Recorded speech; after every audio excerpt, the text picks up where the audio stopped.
Hello and welcome to this week's video on Madeline's Magic. This week's topic is basil.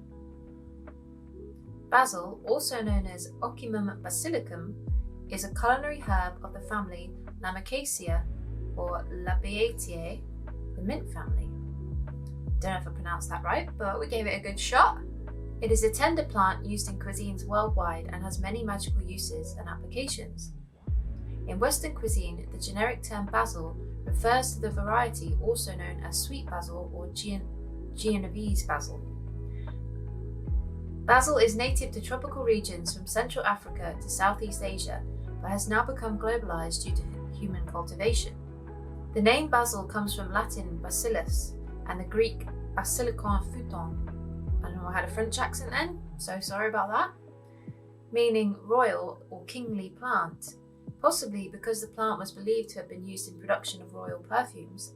Basil is likewise sometimes referred to in French as le herbe royal, the royal herb. The various basils have such distinct scents because the volatile aromatic compounds vary with cultivars. The essential oil from European basil contains high concentrations of linalool and methyl chavicol estradiol. There are many different cultivars of basil, including anise basil, licorice basil or Persian basil, cinnamon basil, dark opal basil, clove basil, dwarf basil, French basil, lettuce leaf basil, purple basil, Reuben basil, Thai basil, and also hybrids including African blue basil, lemon basil, spice basil, which is sometimes sold as holy basil, and Greek basil. Take a shot for how many times I said basil there. There are a few species similar, such as camphor basil, clove basil, and holy basil. There are many rituals and beliefs associated with basil. The ancient Egyptians and ancient Greeks believed that basil would open the gates of heaven for a person passing on. Jewish folklore suggests it adds strength while fasting.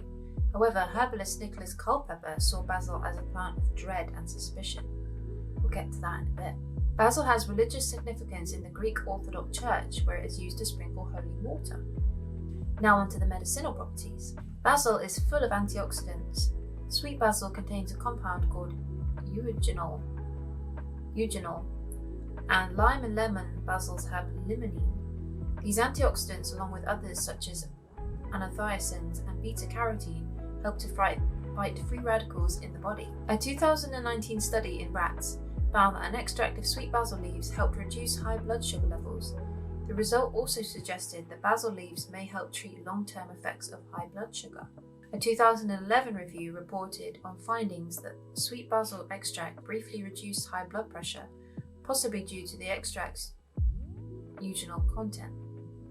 Eugenol can block calcium channels in the body, lowering high blood pressure. In 2017, researchers analysed the anti-inflammatory properties of two preparations of sweet basil essential oil. According to their results, basil oil may help treat various diseases that involve inflammation resulting from oxidative stress. Various practitioners of traditional medicines have used basil as an antimicrobial agent, and some scientific research supports this use. In 2013, researchers applied sweet basil oil to various strains of E. coli. The bacteria came from people with respiratory, abdominal, urinary, or skin infections, as well as from hospital equipment. The results showed that the oil was effective against these bacteria. Basil contains two important water-soluble flavonoid antioxidants known as orientin and bisaninaire. These potent antioxidants strengthen the immune system, protect cellular structure, and delay effects of skin aging. There are many medicinal benefits of holy basil, which is used in Ayurvedic and Chinese medicine, but I will save that for another video as there is so much information. Lots and lots of information. Now onto the folklore and magical uses. The first recorded mention of basil in records dates to pre-206 BCE, states that it exists only to drive men insane. For the Greeks and later the Romans, basil was associated with hatred. To grow it had to be sown with swearing and ranting. European law claims that it belongs to Satan, and that's why you must curse the ground as you plant it in order for it to grow properly. This is where the French idiom semer la basilique, to sow the basil, came from. It refers to ranting. I couldn't find anything about that idiom or that French term, so if that's just nonsense, then Sorry about that. However, basil later became a symbol of love in Italy, to the point that Giovanni Boccaccio used it to symbolize the tragic love between Elisabetta and Lorenzo in the Decameron. Sicilian folklore associates it with both love and death, and in Moldavian folklore, a young man who accepts basil from a young woman will fall in love with her. Europe is conflicted on the subject of basil. Culpeper called it the herb which all authors are together by the ears about, and rail at one another like lawyers. Culpeper links it to poison through the observation of its effects in supposedly drawing venom out of the wounds, and the proclamation that like draws to like. He even goes so far as to say that basil can generate scorpions, possibly even inside someone's skull. Okay? The scorpion connection is often linked to the Greek story of the basilisk, which in turn is linked to basil in the name Basilicum. In some folklore, basil is said to have been used to ward off both the look and bite of this king of serpents. Pliny the Elder was convinced that the seeds of basil, not the leaves, were powerful aphrodisiacs. In some areas, even today, farmers make donkeys and horses eat it during the reproductive period to increase their sexual strength. Thanks to these aphrodisiac characteristics, it became the true symbol of lovers. Even the Gauls, a group of Celtic people of mainland Europe in the Iron Age, thought basil was a sacred plant, so much that its leaves were harvested only by those who had followed a complex ritual of purification. They cultivated basil in July/August until it was in bloom.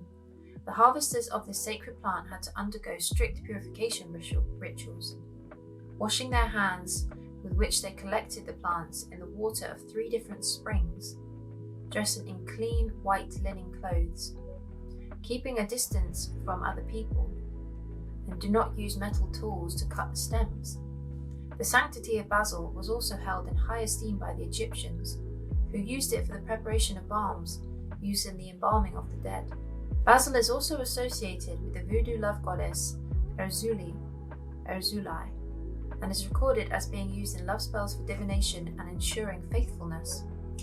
Other European magical uses include carrying a sprig of basil in your pocket to bring wealth, sprinkling it on the floor to ward off evil, and setting it near doors and cash registers to attract customers.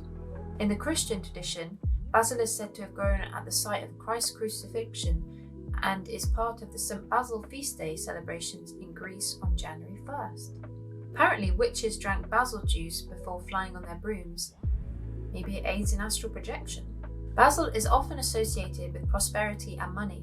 The bright green leaves can be seen to represent abundance. It's also a popular herb for banishing. This herb can be used to call in success, peace, protection, happiness, purification, tranquility, and love. The Romans considered it magical and a sacred plant to Venus. It also corresponds to the element of air, the planet Mars, and the astrological sign of Scorpio, because of its association with serpents and scorpions. That's it, folks. Little short but sweet one on basil today. Hope you enjoyed it, and I'll see you in the next one.